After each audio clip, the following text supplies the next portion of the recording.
CBS officially responds back to Worf possibly being inside of the Star Trek Picard show. We get some casting news regarding the Star Trek Picard show and possibly the name of the ship we see in the trailer.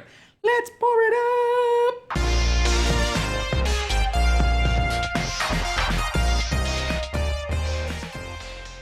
So the first thing we're going to be talking about today is an article from Newsweek where they were covering the story of Michael Dorn possibly returning for his role as Worf in Star Trek Picard, and kind of covering the whole story that I did a few weeks ago where he signed that clapper from the set and it was given away as a gift, and this kind of got the rumor mill churning that he was on set and he may be a part of it and all that stuff like that. But according to a CBS executive that was, I guess, involved with the production that spoke with the casting directors, they said that Michael Dorn is not in season 1 of Star Trek Picard. However, this is also the same production that told us we were never going to see the Enterprise or Spock or Kirk inside of Star Trek Discovery, and boom, we saw both the Enterprise and then Spock inside of season 2 of Star Trek Discovery. So could they be playing a fast one with us? Yes, but as of right now, there are no additional official indications as to whether or not he's going to be in there. So as of right now, the official answer is no, but the internal trekkiness in me is kind of shifted towards a yes. Last time I talked about it, I was kind of on the fence about it, but right now I'm kind of at a yes because, gosh, I don't know the next time we'll be able to see a lot of these actors on screen together playing these roles. So,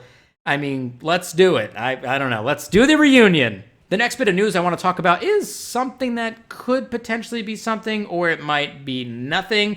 But somebody over on IMDb, which is not a reliable source of information at all, because pretty much anyone with an IMDb account can go in there and kind of make these different edits. But someone over on IMDb updated some of the cast's names of their crews for Star Trek Picard, specifically an actress named Lulu Wilson, who's a young female actress who has been cast apparently to play the role of Kestra.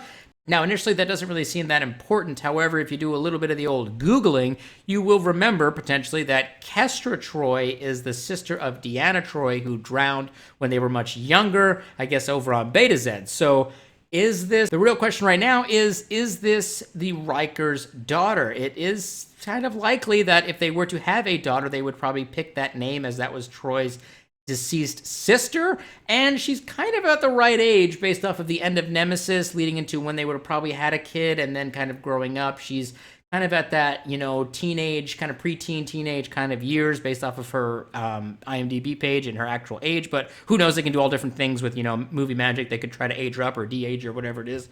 But is this likely Kestra Troy Riker, Kestra Riker, however they want to do it? I would say probably yes, which is really interesting. I think this kind of confirms something that we probably already felt, which is we knew that the Rikers were still together, and it makes sense that they would have a daughter or at least 1 or 2 kids at some point. So it makes sense that that's how that works, and it makes sense that they would pick Kestra as the name. So I'm excited to see how that plays out on screen. Okay, so now let's get into the 2 biggest stories of today, and both of these have to do with Star Trek Picard. Now, the first one is a little bit of speculation, and the other one is kind of confirmed a little bit. So we'll go with the speculation one first, and that is a jacket was sent to the young actor named Ian Nunney, who plays the young Elnor. Elnor, of course, being the character that everybody called Legolas from the trailer, but he plays the younger version of that character, and he took a couple of photos of this jacket that was sent to him by the production team. I posted them up on Instagram, and on there, the first thing that I saw that was interesting was that this little logo on the jacket very much looked like the logo that we saw on Picard's jacket from the trailer. So originally I thought this was his Picard family crest pin over there, but I guess that's not really the case. They look almost identical in my opinion, and I think this might have to do with maybe some kind of Romulan refugee movement, maybe a resistance movement. It's kind of too small to be a comm badge, but it might have something to do with his relations with Elnor as a character. Maybe he's like taking up him as his ward or his adopted kind of son, and he has this as like a family pin of the Elnor family, Romulan family. Maybe this is part of their whatever items that they were able to scrounge up from Romulus before they had to evacuate. Perhaps it's something like that. So it makes sense that they would put that on the jacket that they would give to Ian Nunney, because that's the character he played the younger version of. So I think that's probably going to be related to that. It's a little speculation on my part, but it's clearly shown several times in the trailer that Picard's wearing that pin, and it's obviously some point of significance. Okay, so the last news story for today is one of the more interesting ones, and I will go ahead and say that this is probably a spoiler for the show, like hardcore spoiler. So if you don't really want to know about this, just go ahead and click forward into the video and go right into the rumor rundown stuff, because I don't want you guys to get too spoiled if you don't want to be. Okay, so along with the jacket, there was another kind of embroidery on there. It says La Sarina Flight Crew on there. And originally, I thought that this might be just a code name for the Star Trek Picard production. We know Star Trek Discovery has one, Green Harvest, so it makes sense that that would be the Picard's production would have one, and this might be it. But it turns out that that's not the case. And then when asked directly what this name was, Ian basically replied back saying it was the ship name from the show, and I'm pretty confident that that's the name of the ship that we see Picard and the rest of his kind of motley crew sitting on board, going on probably some kind of rescue mission to go save the Borg girl that we saw from the trailer. That's most likely the name of this cargo ship, the La Sarina. So I'm pretty sure that's exactly what we're dealing with here, which is cool. I like the name. It's kind of unique and hip, and it's kind of different from what we've seen before in Star Trek ship names. So I like the idea of it. We obviously don't even really know what this ship is, and I don't think that CBS probably wanted us to know that this was the name of the ship, but I'm pretty confident that that's the name of it, and I guess we'll get to see hopefully more come New York Comic-Con. All right, let's go ahead and jump right into the rumor rundown. Okay, so there are no big rumors right now going on. There was a video that was kind of being reshared out from earlier this year about Alex Kurtzman saying that he believes that it's impossible to support 50 years of Star Trek canon, and that's why he's kind of decided to move Discovery further away from canon of TOS. I don't know why people are resharing the story around right now. This isn't really a rumor. This isn't really anything. It's not proof of anything. This is an old interview that he did.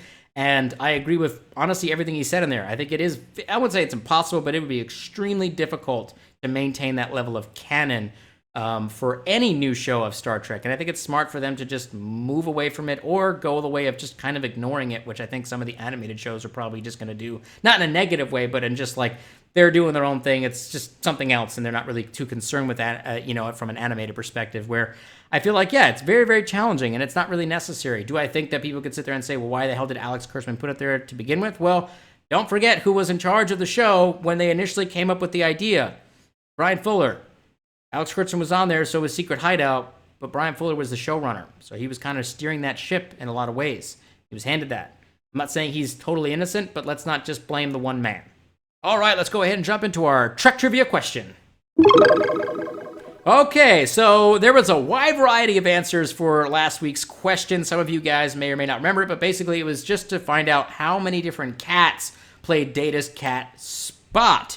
And not to include the iguana. We're not including the iguana scene that we got from TNG. But in total, there were 7 different cats who played the character of Spot. It was 6 almost identical short-haired tabby cats, and then 1 unnamed long-haired Somali cat, which was the very first cat to play Spot. So congratulations to those who got it right. I saw a wide different variety of answers ranging from 1 to 3 to 3,500. So there was all different varieties of answers there. So congratulations to those of you who got it right, which was 7. All right, so now let's go ahead and jump into this week's question. And hopefully this one isn't too difficult. This should be an easy one for you guys and gals to look up. So I'm kind of giving you a little bit of a softball one this week, which is, what is Captain Kirk's Federation serial number in the original series? And I'll give you a hint. He shares the same serial number with Captain Kirk from the Kelvin universe. So good luck to figuring out what that answer is. I'll be sure to start harding the correct answers in a couple of days. I don't want to give it away immediately, so go ahead and throw those things down below and let's get that going. All right, let's go ahead and jump into the comment of the week.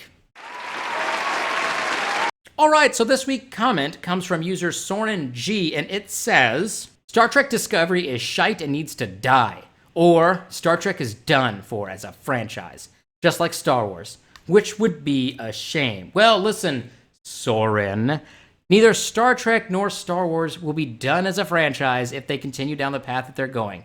Listen, I got news for you. Star Trek Discovery, I don't know if you've heard, is an award-winning show. In fact, they just won an Emmy, so congratulations to them, and a whole bunch of Saturn Awards. Yes, is it possible that the entire award ceremony system is completely politicized and CBS just purchased these awards and that they didn't actually earn it? Yes, is that possible?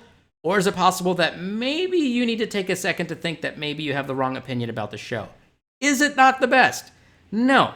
Is it as bad as you probably are implying? No. Does it need to die? Die? No, it doesn't need to die. That is, oh God, that is so dramatic. Listen, they're going to get better. Just take a knee, relax. Let's give them some time to figure out the show. Let's support them as fans of the Star Trek franchise leading into the future, Soren.